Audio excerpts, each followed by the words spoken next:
C'était il y a 8 ans, jour pour jour, le 13 novembre 2015. Paris et sa région connaissaient l'horreur absolue. Ce soir-là, des attaques terroristes touchaient le Stade de France, où un match amical entre la France et l'Allemagne était en train de se jouer.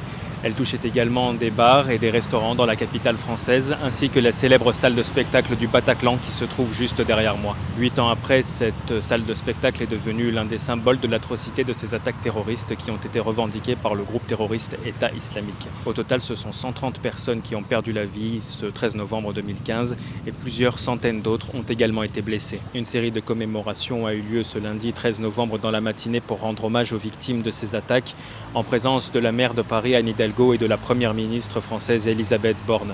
Ces commémorations ont eu lieu aux abords du Stade de France en Seine-Saint-Denis et à Paris, devant les bars et les restaurants qui ont été touchés par ces attaques terroristes, ainsi que devant la porte d'entrée du Bataclan.